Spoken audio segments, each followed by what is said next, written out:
Que te amen, Señor, que te amen, que su gran ambición seas tú, que trasnochen soñando tu reino de justicia, de paz.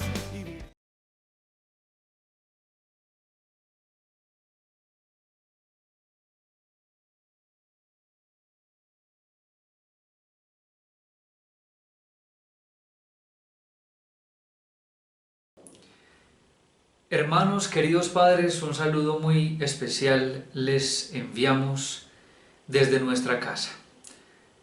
Es un día muy especial porque comenzamos la primera lección de este taller que hemos querido titular Saetas en manos de valientes, después de la introducción muy edificante que tuvimos la semana pasada. La lección 1 titula justamente de esta manera: Señor, ¿cuál es tu mandamiento para mí?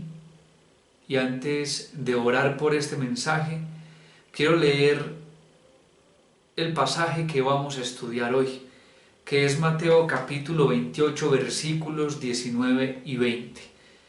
Dice así la palabra de Dios: Por tanto, id y haced discípulos a todas las naciones, bautizándolos en el nombre del Padre, y del Hijo, y del Espíritu Santo, enseñándoles que guarden todas las cosas que os he mandado, y aquí yo estoy con vosotros todos los días, hasta el fin del mundo. Amén.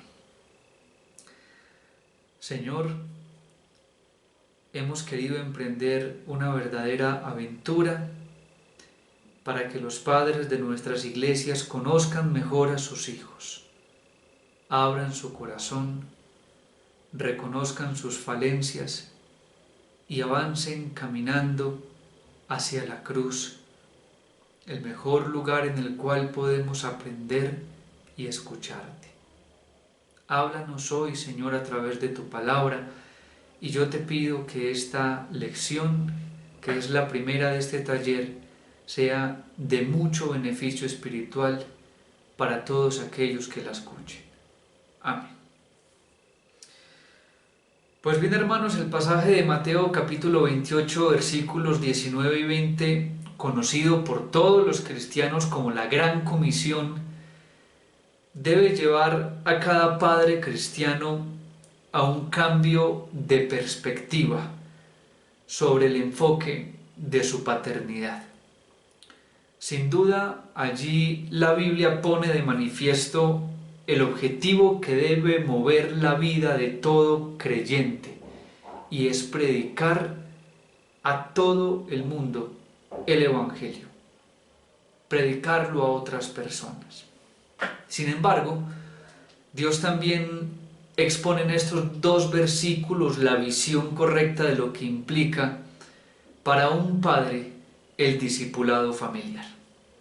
Y quiero por eso que repasemos y traslademos este pasaje a nuestra realidad más inmediata, que es la realidad de un grupo de padres que están estudiando juntos, un grupo de padres cuyos hijos, en términos bíblicos, espera que sean creyentes. Y para eso nos acercaremos en primer lugar a una comprensión bíblica de lo que es el discípulo y el discipulado. En segundo lugar, estudiaremos el significado de la Gran Comisión en la vida cristiana en general, y por último vamos a hablar de las implicaciones de la Gran Comisión para los padres de familia de nuestras iglesias. Así que hablemos de la comprensión bíblica que necesitamos tener tanto del discipulado como del discípulo.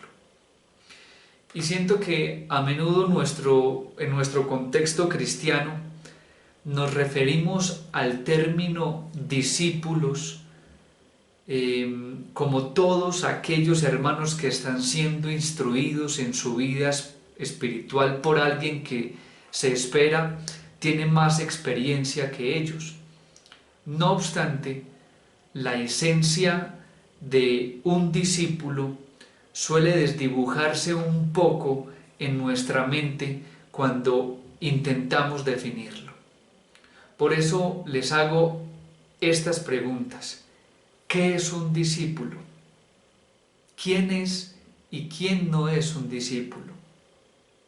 Debemos decir que el discípulo es aquel aprendiz que participa y transita por la vida en compañía de un maestro, al tiempo que va moldeando su mente y su corazón conforme a la vida de ese maestro.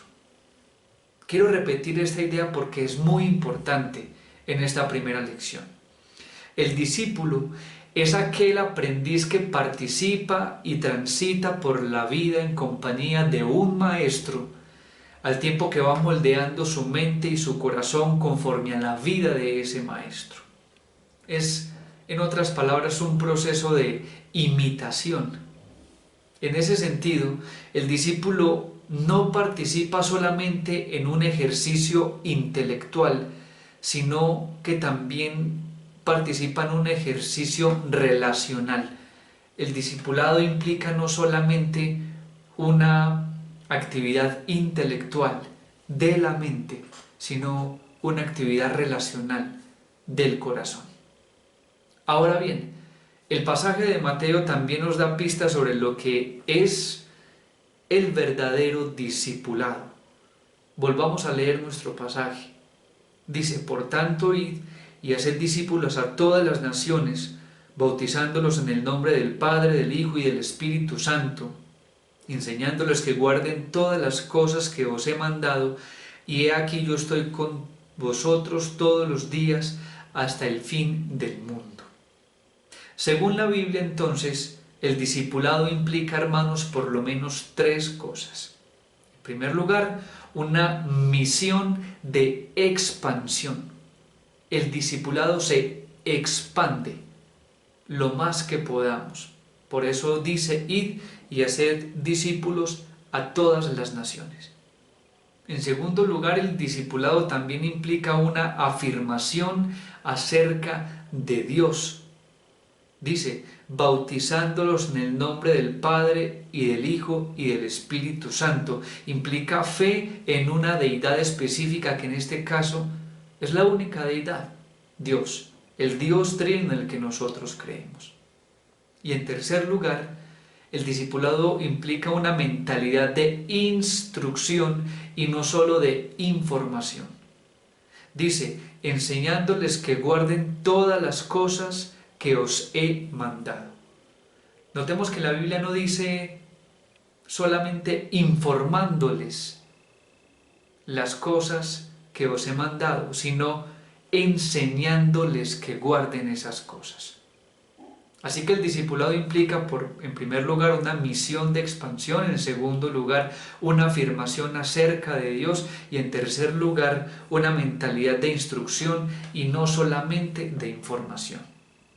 Y esta es la razón por la cual decimos, hermanos, que el discipulado no es simplemente llevar a nuestros hijos a hacer una oración de fe, como es práctica en muchas iglesias. El discipulado debe llevar al discípulo a un conocimiento tan alto de Dios que su misma vida se vea completamente transformada y confrontada constantemente ante la visión de aquel que es 3 veces santo. Alguien decía esta frase: el discipulado es el proceso de participación en la vida del Dios Trino por medio de Cristo Jesús, lo que lleva a un crecimiento de nuestro conocimiento de la palabra de Dios y a una imitación de sus caminos a través del Espíritu Santo. Es decir, el discípulo es guiado por su maestro a observar a Dios mismo y su naturaleza por medio de la persona de Jesús. Y en ese proceso, mientras va aprendiendo más y más de la palabra de Dios, su propia vida, lógicamente y por efecto, es transformada. De manera que el discípulo, o más bien el discipulado, es un camino de larga obediencia. Notemos esto: el discipulado es un camino de larga obediencia en una misma dirección, y esa dirección es el conocimiento de Dios e imitarlo.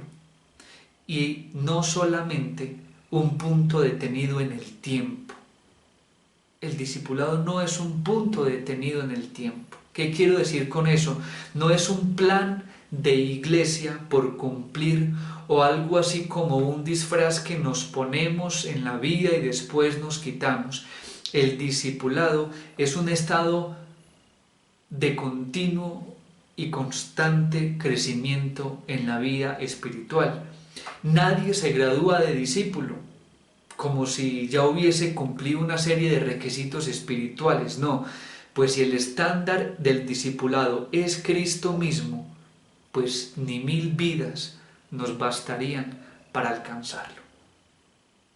Quiero hablar del segundo punto del mensaje de hoy, la gran comisión en la vida cristiana en general. Y es que todo creyente es discípulo porque es, lógicamente, seguidor de Cristo. Todo creyente es discípulo de Cristo. De hecho, ustedes mismos son discípulos de Cristo, quiéranlo o no. ¿Por qué? Porque Jesús no solo murió en la cruz para pagar por nuestros pecados y salvarnos del infierno. En la cruz, Cristo también compró nuestra unión con Él. Cuando hablo de unión con Él, me refiero a nuestra participación e interés en todo aquello que Dios es. Y eso es ser un discípulo, interesarse en la persona de Dios. Y Dios nos ha hecho por eso parte de sí mismo. Y esto es muy impresionante, hermanos.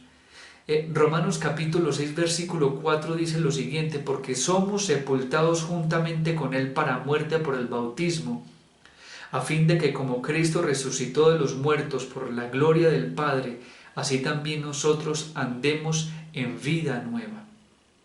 Y quiero agregar a este pasaje aquel otro que hemos estudiado en las últimas semanas en otros sermones, y es la oración que hizo Jesús por sus discípulos y que aparece en Juan capítulo 17, particularmente los versículos 21 y 23 dice: para que todos sean uno como tú, oh Padre, en mí y yo en ti, que también ellos sean uno en nosotros, para que el mundo crea que tú me enviaste.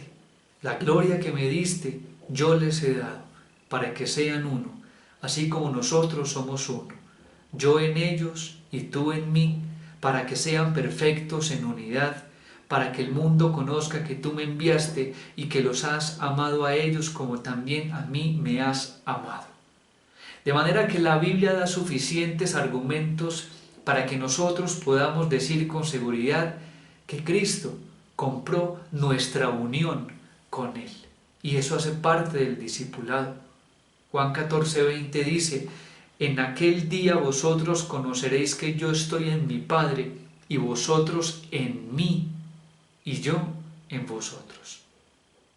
La unión con Cristo, entonces, es la base vital sobre la cual nuestro discipulado está sustentado, sobre la cual nuestro discipulado se desarrolla y crece de manera efectiva.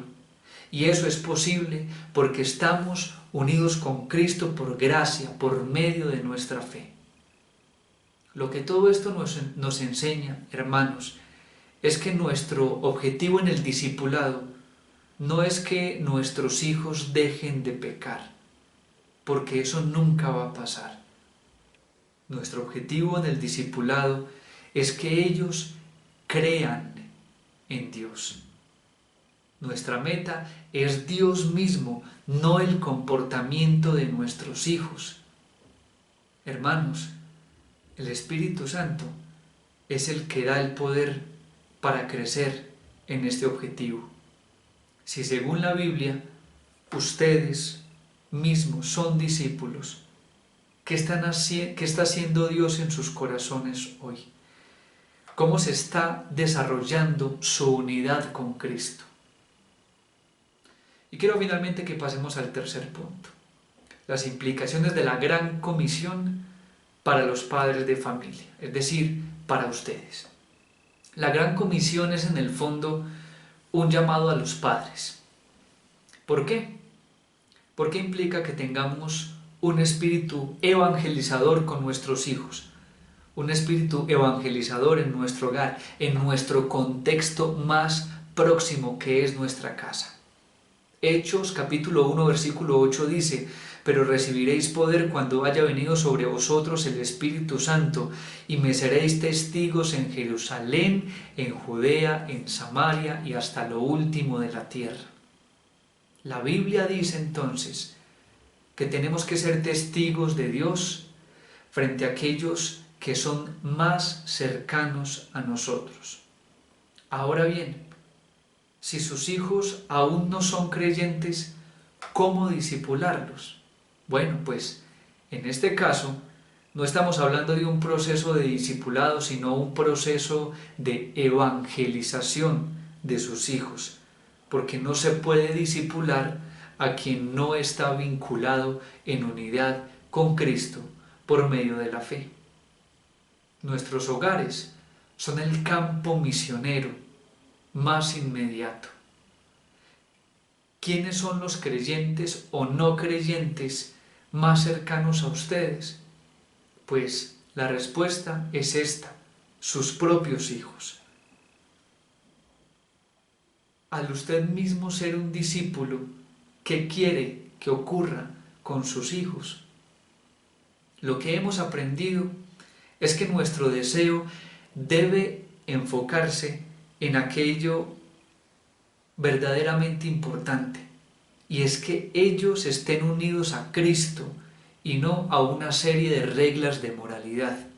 Entendamos este, que es el concepto más importante del discipulado, y es que nuestros hijos deben acercarse a Cristo, creer en Él, aprender de Él, amarlo, seguirlo e imitarlo, y no aferrarse a una serie de reglas morales que al fin de cuentas no surten el mismo efecto que el efecto que surte la unidad con Cristo. Como discípulos, el objetivo de cada uno de ustedes como padres no es dejar de pecar, sino creer en Cristo y crecer en el conocimiento de Él. Así también debe ocurrir con sus hijos. Por eso, ustedes no pueden basarse en su comportamiento. No estoy diciendo que sus hijos deben tener una suerte de excusa o permiso para pecar, y mucho menos que dejen de reprenderlos o de disciplinarlos como es debido. No, lo que estoy diciendo es que es necesario que establezcamos bien en nuestra mente y en nuestro corazón cuál es la meta. La meta es que conozcan y sigan los pasos de Jesús. Nunca es tarde para eso. Para eso estamos aquí. Señor, gracias porque a través del Evangelio de Mateo capítulo 28 aprendemos todas las implicaciones que tiene el llamado de la Gran Comisión en nuestros hogares. Ayúdanos a ver a nuestros hijos como futuros hermanos, a evangelizarlos y a entregar todo, Señor, para que ellos crean en ti y te sigan de manera voluntaria. Amén.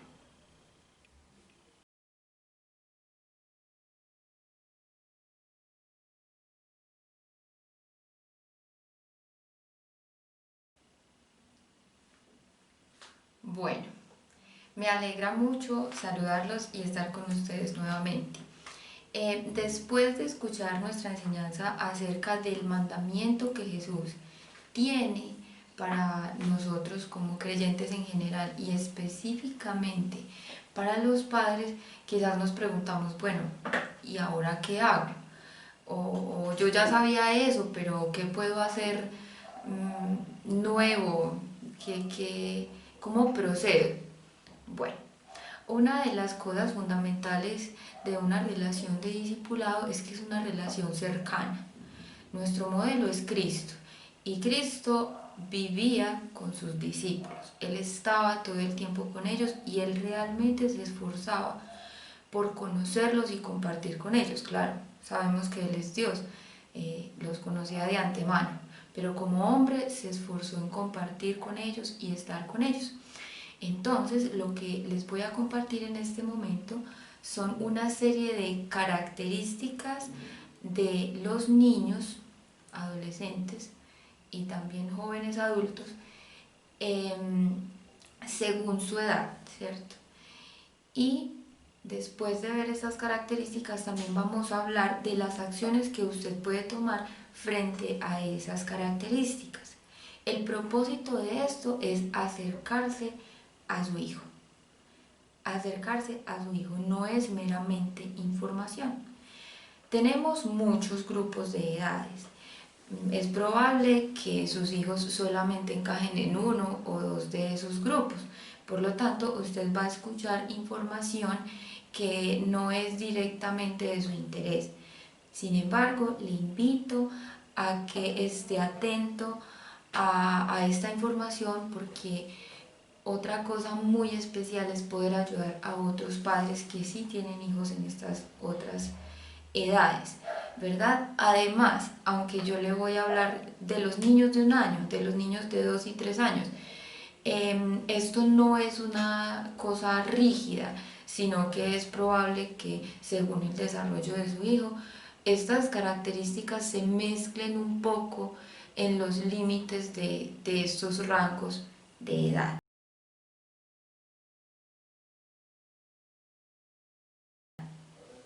Vamos a empezar con los niños de 1 año. Entonces yo voy a nombrar unas características e inmediatamente le voy a nombrar unas acciones que usted puede tomar al respecto. Los niños de 1 año están conociendo el idioma, están atentos a la estimulación nueva y tienen lapsos muy cortos de atención. ¿Qué debe hacer usted? Hable de manera simple. Use el mundo para hablar de Dios. No se trata de hablar de cosas complejas que ellos no van a entender, pero no se trata de omitir el tema de Dios pensando que ellos no van a comprender. El mundo sirve para hablar de Dios. Todo lo que a ellos los impresiona, los animalitos, las flores, los árboles, el viento, todo lo que están experimentando nuevo, el agua, las temperaturas, todo es creación de Dios. Usted puede usar esto para hablar de Dios. Y como ellos tienen lapsos cortos de atención, es preciso que usted hable naturalmente acerca de Dios y repita versículos muy sencillos y canciones que ellos se puedan memorizar. Quizás no se la memoricen completa, pero sí van a recordar la melodía, van a familiarizarse con las palabras. Otra característica de los niños de 1 año es que ellos tienen un rango muy amplio e inestable de emociones.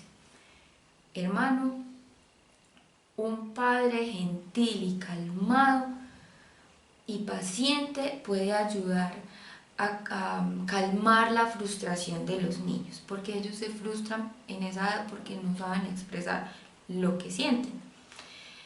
Además, cuando el niño esté frustrado, no se lo entregue a su mamá. Procure no entregarle el niño a su esposa, sino intentar que él se calme estando con usted.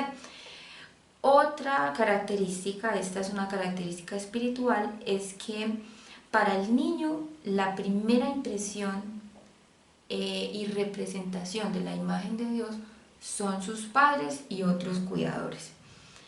Entonces es la oportunidad de ministrar a su hijo con su actitud, su ternura y con sus palabras, más que desear que el niño esté sentado y quieto.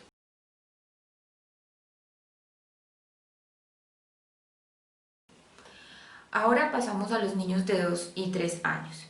Estos niños tienen lapsos de atención de entre 2 y 3 minutos nada más. Y su habilidad de razonamiento es elemental. Entonces, ¿qué acciones debe tomar usted? Dé instrucciones muy sencillas, una instrucción a la vez, e intente de que las palabras que usted utilice estén realmente en el vocabulario del niño. Además, no es pertinente que usted lo obligue a estar en prédicas, devocionales extensos o tiempos largos de lectura y oración, más bien tiempos cortos. Usted puede pensar, qué bueno que esté enfrente de la prédica. Hablo en este contexto en el que estamos viendo las prédicas grabadas por internet. Puede que el niño se quede ahí, pero recuerde, él solamente tiene 2 o 3 minutos de atención. ¿Qué provecho le puede hacer estar ahí sentado? También a ellos les gusta explorar, experimentar, repetir e imitar. Esto les gusta mucho. Entonces usted haga que la palabra de Dios suene amena, agradable y divertida. Ahora, solo si a usted lo impresiona, lo maravilla, lo transforma y lo emociona, a ellos los va a emocionar, los va a maravillar y los va a impresionar. Esto se nota en la manera en que usted transmite lo que les esté diciendo. Ellos tienen buena memoria a esa edad, entonces enséñeles versículos cortos. También empiezan a amar su independencia y aún no saben cómo interactuar con otros. Entonces es una buena oportunidad de enseñarles a compartir y enseñarles a ser tolerantes con otros niños. También son muy sensibles a los sentimientos y actitudes de las personas adultas que los rodean. Y además anhelan el contacto físico de los padres. Entonces, esté muy atento a lo que los niños le quieren comunicar, sus emociones, preocupaciones, descubrimientos, y tenga muy en cuenta que avergonzarlos delante de otros no es un castigo ni una buena disciplina. Es más bien una brecha que usted está abriendo entre ellos y usted para el futuro, ¿verdad? Otra característica de estos niños pequeños es que tienen la capacidad de entender las principales verdades acerca de Dios y Jesús y la posibilidad de empezar a relacionarse con ellos. Sí, a los niños de 2 y 3 años. Entonces es muy bueno empezar a enseñarles los atributos de Dios. Dios es protector, es creador, es real, es grande, es bueno. Y también usted puede hablar de la persona de Jesús como un amigo, alguien cercano, ¿sí? Alguien que quiere estar conmigo. También puede empezar a enseñarles a orar, pero enséñeles a orar como una conversación con Dios. No ore por ellos, es decir, cuando ellos pueden expresar lo que quieren decirle a Dios, déjelos y ayúdelos a orar en sus propias palabras. No utilice palabras que ellos no entienden.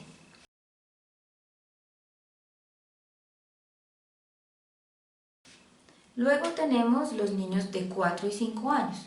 Ellos están creciendo rápido, muy rápido, requieren mucho ejercicio y además aún no controlan sus músculos. Sobre todo en esta parte de que ellos aún no controlan sus movimientos bien, les pueden ocurrir accidentes, pueden romper cosas, las manualidades que hagan o las cosas manuales que hagan no les van a quedar perfectas. Entonces, una buena acción a tomar respecto a esto es ser tolerante y no exigir que ellos hagan las cosas de manera perfecta. Y además, como necesita mucha actividad física, juegue con ellos, no se pierda de esa gran oportunidad. Otra característica es que son muy curiosos y quieren aprender, pero aún no entienden lo abstracto ni tienen razonamiento lógico. Entonces, van a hacer muchas preguntas. A veces es muy agotador responder a tantas preguntas y quizás preguntas anteriormente respondidas, pero es necesario hacerlo. Además, aquí usted también tiene una oportunidad de darle un descanso a su esposa, porque la mamá generalmente ha estado escuchando estas preguntas durante todo el día. Entonces, no saque al niño de taquito, como se dice, con cualquier respuesta rápida o una respuesta que él realmente no entienda. Esfuércese por contestar bien las preguntas. Aquí les quiero contar algo. En todo este contexto del coronavirus, tuve la oportunidad de conversar con 2 pequeñas de 4 años y me di cuenta que nadie les explicó qué era el coronavirus. Les pregunté, bueno, ¿qué pasa? ¿Qué es esto del coronavirus? ¿Por qué no estás yendo a la escuela? ¿Por qué no puedes salir de la casa? Ah, el coronavirus es que si mi papá sale, le van a cobrar plata. O, ay, es que el coronavirus es que se tiene que lavar las manos. Esto refleja las respuestas que ellos recibieron cuando les dijeron, papi, ¿por qué no podemos salir? O ¿por qué no puedo ir a la escuela? Ellos tienen la capacidad de comprender mucho más de lo que ustedes creen, solo que tienen que ser en palabras simples y con mucha paciencia. Otra característica de estos niños de 4 o 5 años es que ellos tienden a ser muy amorosos y expresivos. Respóndales con ese mismo cariño. Además, sus temores se vuelven prominentes. Si ellos se le tienen miedo a la oscuridad, van a sentir más miedo a la oscuridad. Si le tienen miedo a estar solitos, van a expresar que tienen mucho miedo a estar solos. Es como que se van a maximizar los miedos que han tenido hasta el momento. Entonces, permítales expresar sus temores y no niegue su validez, ¿cierto?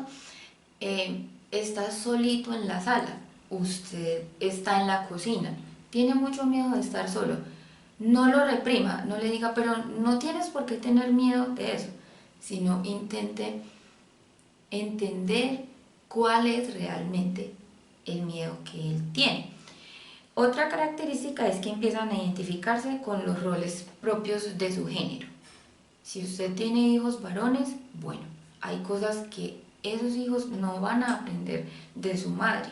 Ella los puede aconsejar, se lo puede decir, pero como escuchamos en la anterior enseñanza, un discípulo, y los hijos son casi que naturalmente discípulos, moldean su vida conforme a la vida de su maestro. Entonces hay cosas que ellos no van a poder tomar de sus madres si son varones. Y por otro lado, si usted tiene hijas, usted es el modelo, es el reflejo de lo que ellas un día van a buscar como esposos, por ejemplo, ¿cierto? A pesar de que tengan 4 y 5 años. Claro que sí, ese modelo se va a quedar por siempre marcado en ellos. Sus características espirituales son que tienen una mejor capacidad de comprender a Dios en relación a lo que es y a lo que no es correcto. Y además ellos pueden entender que Dios les ayuda a hacer lo correcto y los puede perdonar cuando hacen lo incorrecto.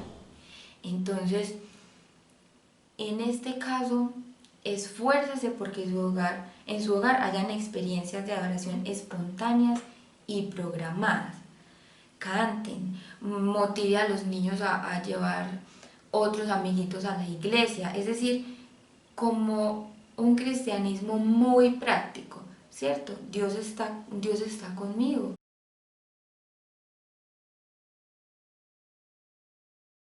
Bueno, ahora vamos con los niños de 6 y 7 años. Estos niños requieren movimiento constante y les gusta construir cosas. Entonces, juegue con su hijo y construya cosas con él, no por él. Es necesario tener paciencia. Otra característica es que tienen gran avidez por aprender todavía. Y ahora tienen aún más preguntas, pero solamente se pueden enfocar en 1 o 2 detalles de las cosas a la vez. Por eso, usted debe tomarse el tiempo para responder y además pedirle mucha sabiduría a Dios para que le ayude a responder con ternura y con mucha creatividad. Además, cuando les dé instrucciones, déles solamente una instrucción a la vez, y cuando les enseñe, enfóquese solamente en una cosa a la vez. Es importante tener en cuenta que muchas veces cuando ellos no obedecen es porque reciben múltiples instrucciones a la vez o las instrucciones no son claras. Tomarse el tiempo de dar una sola instrucción a la vez, repetirla mirando al niño a los ojos, es una garantía de que ellos están entendiendo y de que además, si la disciplina se necesita porque no obedecen, va a estar clara la instrucción que se dio en un principio. Otra característica es que ellos necesitan aprobación de los adultos y son muy sensibles a la crítica. Además, empiezan a ser competitivos entre ellos y tienen cambios súbitos de humor. Entonces, usted, claro que debe hacer actividades con todos sus hijos, pero es bueno que saque tiempo para compartir con cada uno de ellos por separado. Suele suceder que si usted tiene dos hijos del mismo sexo y además cercanos en edad, todos los tiempos o todos los momentos que pasa con ellos está con ambos niños juntos, o bueno, con los tres niños juntos o los que sean. Entonces es bueno pasar tiempo con ellos individualmente. Y además, otra cosa importante es que no juzguen los cambios de humor de ellos sin antes primero prestarles atención, preguntarles por qué se sienten así y ayudarlos a entender incluso a ellos mismos por qué se sienten como se sienten. Otra característica es que ellos asimilan que las verdades bíblicas se pueden transportar a su manera de vivir. Esto es una oportunidad maravillosa y muy importante. ¿Qué les recomendamos? Que usted les hable a ellos de los personajes bíblicos, de que ellos obedecieron, de que ellos hicieron, y entonces ellos también lo pueden hacer. Asimismo, con Jesús, hábleles de Jesús, ellos pueden imitar a Jesús. Las cosas que se leen en la palabra de Dios pueden ser reales para ellos. Y también es bueno tener muy presente que ser cristiano y la vida no son dos cosas paralelas, sino que nosotros somos cristianos. Así vivimos, así somos porque el Señor nos ha hecho nuevamente. Entonces, es bueno que los niños vean en la vida práctica que ser creyente no es, o ser cristiano no es los domingos cuando uno va a la iglesia, o por las noches cuando mi papá hace el devocional, sino que en todo tiempo yo vivo y soy parte de una realidad cristiana en mi familia.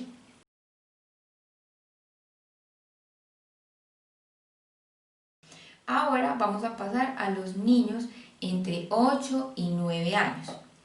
Ellos tienen mucho más dominio sobre sus músculos y además ya manejan todas las habilidades básicas.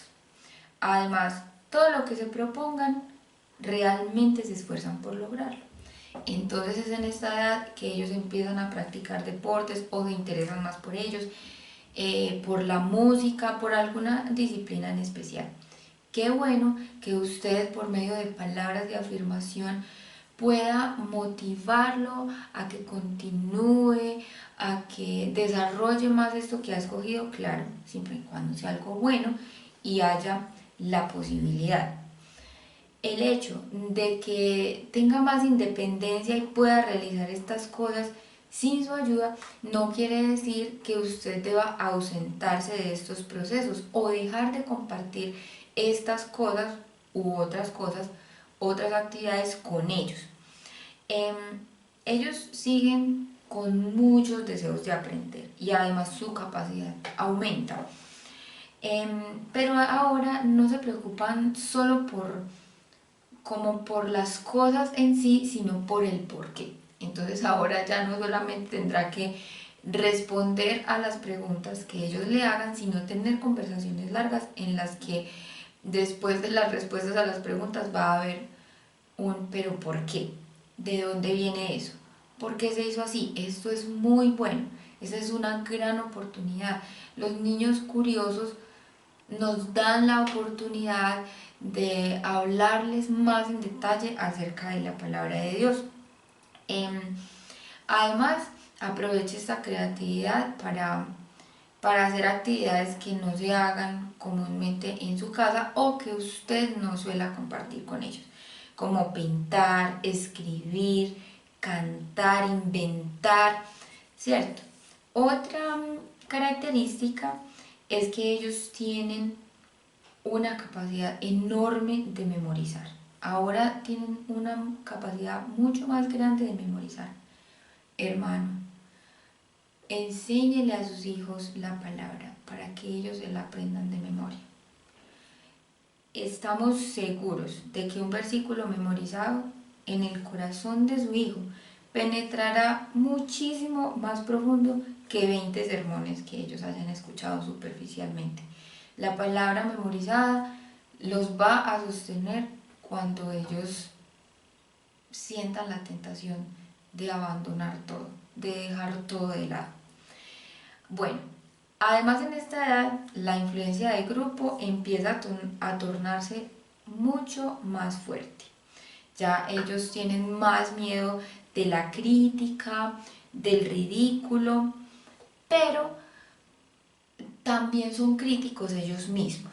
Entonces, así como tienen miedo de la crítica, también tienen la capacidad de analizar, de evaluar lo que otros están haciendo. Entonces, esta es una característica para tratar con bastante pericia y con bastante sagacidad, si se puede decir. ¿Qué pasa? Ese es el mundo de sus hijos, esa es la realidad. Ese grupo que lo está jalando, ese grupo que lo tienta a ser como ellos, esa es la realidad de su hijo. Entonces, la acción, sin duda, que usted debe tomar es intentar acercarse a ese mundo. Don Alirio nos ha hablado de una brecha que hay entre los padres y los hijos. Digamos que cuando ellos son tan pequeños como 1 año, 2 años, 3 años, esta brecha no se nota. Pero aquí la brecha se empieza a notar. Y entonces es deber de los padres acercarse, involucrarse en el mundo de sus hijos. Hable en el idioma de sus hijos, ¿cierto? Intente comprender qué es lo que a ellos los mueve a dejarse llevar por la influencia del grupo en el que están. Puede ser en el colegio, pueden ser los mismos niños de la iglesia. Y además aproveche esta oportunidad para mostrarle que es único, que es creado a la imagen y semejanza de Dios y que es hermoso y valioso tal como es. Otras características es que son muy atentos a las acciones y comportamientos de los adultos. Son muy buenos imitadores. Y además son mucho más conscientes sobre su necesidad de salvación y de cuidado y ayuda diaria de Dios. Entonces, es importante que usted observe el comportamiento de su hijo y examine en qué se relaciona con el suyo, porque él es un perfecto imitador suyo.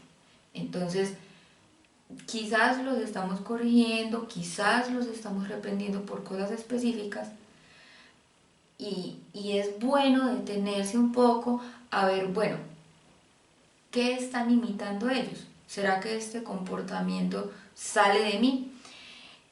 También enséñeles a interactuar con las personas de la iglesia. Es un buen momento para que ellos empiecen a servir, así sea de la manera más sencilla, ¿cierto? Recogiendo los vasos, ayudando a una hermana a subir las escaleras, ubicando en una silla vacía a la gente que llega. Motívenlos y ayúdenlos a comenzar a leer la Biblia y a orar por su propia cuenta, a hacer devocionales personales.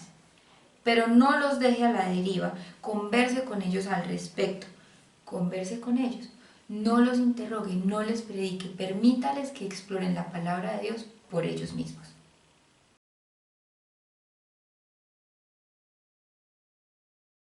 Bueno, finalmente vamos a hablar de del grupo de edad de 10 a 13 años y vamos a hacer algunas salvedades que aplican para los adolescentes antes de los 18 años, es decir, de los 14 a los 18 años, porque son muy similares. Simplemente hay algunas características que se intensifican en esta edad de los que son un poco más grandes. Bueno, los niños de 10 a 13 años crecen muy rápido y empiezan a surgir asuntos que a ellos les preocupan, como que las niñas suelen ser más altas y más grandes, más fuertes que los niños. Y además los niños empiezan a ser mucho más enérgicos, su apetito aumenta y sobre todo en las niñas comienza una preocupación e interés sobre el sexo opuesto. Entonces hay retos nuevos para los padres. ¿Qué acciones debe tomar usted? Rete la mente de su hijo, hágale preguntas que lo pongan a pensar, desafíelo a investigar y reflexionar. También sea sensible para con los dilemas y preocupaciones que ellos pueden tener con respecto a su apariencia. Realmente es importante para ellos. Los adultos sabemos que esas cosas van a pasar, pero para ellos esa es su realidad. Y recuerde que lo que estamos haciendo o lo que deseamos realmente hacer es acercarnos a ellos. Entonces comprender estas cosas que los atormentan es fundamental. Aproveche para recordarle que ha sido hecho por Dios a su imagen. Y aunque sea difícil, aunque sea un tema maltratado por la sociedad, usted tiene la responsabilidad de hablar con ellos sobre la sexualidad.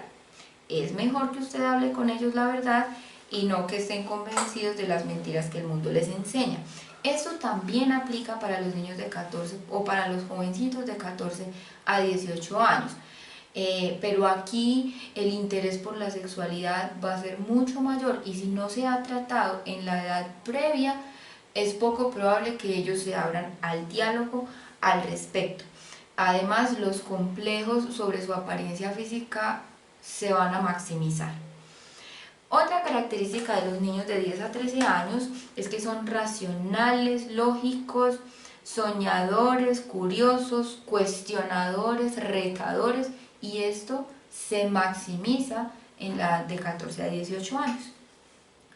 Bueno, a pesar de que ellos tienen todas estas capacidades y que su intelecto avanza mucho, ellos tienen mucho miedo a fallar, en realidad. Así parezca que tienen la capacidad de hacer las cosas, ellos tienen mucho miedo a fallar. Entonces, por eso intente no forzarlos. Sí, denles responsabilidades, pero acorde a su nivel de habilidad. Y a los que tienen entre 14 y 18 años, denles responsabilidades que los ayuden a pensar que ellos, cuando lleguen a los 18 o 19 años, van a ser adultos. Cuénteles, dígales que ellos se están preparando para ser adultos, para afrontar la vida adulta. También aproveche las habilidades que ellos tienen para hablarles más profunda y detalladamente sobre la persona y obra del Espíritu Santo como alguien que ayuda y guía al cristiano. Preséntele la palabra de Dios como inspirada, verdadera y disponible para encontrar consejo para vivir. Permita que ellos vean cómo usted mismo recibe y vive la palabra de esta manera. Y además, permítales expresar de manera escrita y oral sus propias respuestas e impresiones acerca de la palabra. Es decir, si ellos tienen una mente que avanza y crece, aproveche esa mente. Hábleles a su mente. Rételos usted también si ellos lo quieren retar a usted, pero no se ponga al nivel de ellos. Otra característica es que la influencia de grupo ejerce muchísima más presión. Sus deseos de encajar son arrolladores. Y el problema es que ellos están trabajando por encontrar su identidad. Ellos necesitan saber quiénes son independientemente de su familia o de sus hermanos, ¿cierto? Esto sobre todo se marca en la edad de los 14 a los 18 años. Entonces, evite actuar con una actitud severa de juicio. Ayúdele a entender cuál es la identidad de él o ella, ¿cierto? Son criaturas de Dios y además son actuales o futuros hijos de Dios. Esa es la identidad de su hijo. Recuérdele esas cosas, porque cuando él está en medio de un grupo que lo presiona, de una sociedad que lo ataca por todos lados, le es imposible recordar esta identidad. Ayúdale a sentir gran seguridad y confianza en la persona que Dios lo ha hecho. Y no conteste tajantemente a las preguntas morales, pero tampoco entre en disertaciones vacías, porque ellos Hay momentos en que solo querrán retar su autoridad, querrán ponerlo a prueba. Al contestar a las preguntas morales, diríjase siempre al corazón de su hijo. No se dirija a su razonamiento. Sí hay que retar su mente, pero no hay que dirigirse a su razonamiento únicamente cuando ellos lo que quieren es como presionar los límites de la moralidad y de lo que es correcto y no es correcto. Preséntele historias de cristianos alrededor del mundo, misioneros, predicadores, líderes de alabanza, y si es posible, permítales relacionarse con ellos. Porque ahora los héroes de ellos ya no son más ustedes, sino personas famosas, actrices, cantantes, personas que realmente no son buenos modelos a seguir. Provéale otros modelos de la actualidad, que ellos no piensen como, bueno, eso pasó hace 2000 años, esa persona nunca me comprendería. En cuanto a su espiritualidad, sus sentimientos por Dios, en esta edad crecen y ellos tienen la capacidad de aceptar más firmemente al Señor Jesús como su Salvador. Es probable que lo hayan hecho cuando tenían 7 o 5 años, pero ahora tienen la capacidad mental y espiritual más amplia para hacerlo. Y además ellos van a empezar a entender, o pueden empezar a entender que ellos pueden encontrar guía por parte del Señor Jesús para hacer las cosas o tomar las decisiones de su vida cotidiana.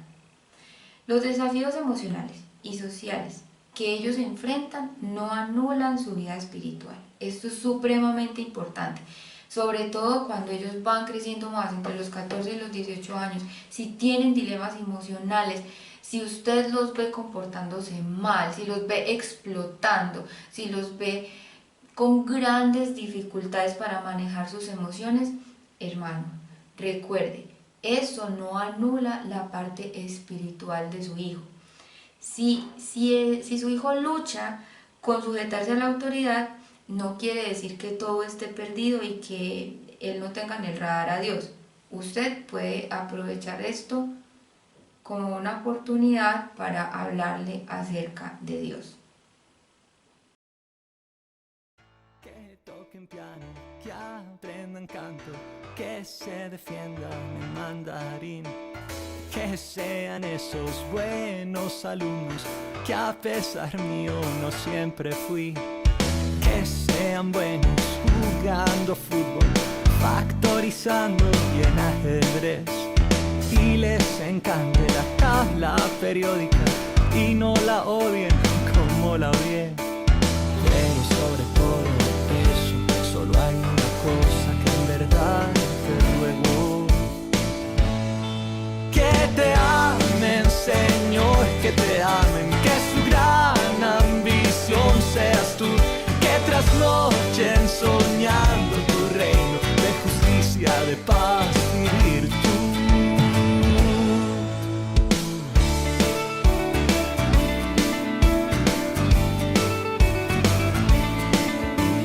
Que no les nieguen nunca una visa, como hace poco me pasó a mí, y que hablen british en vez de brutus, que fue el estilo que yo aprendí, y que tengan una bella familia y aquella casa que te conté, y que mañana cuando estén grandes aún recuerden que les canté esta oración pidiendo el único anhelo que en verdad te ruego. Esta oración pidiendo el único anhelo que en verdad te ruego. Y que te amen, Señor, que te amen, que su gran ambición seas tú, y que trasnochen soñando tu reino de justicia, de paz y virtud. Que otro tesoro podrían tener que se comparara a la fe.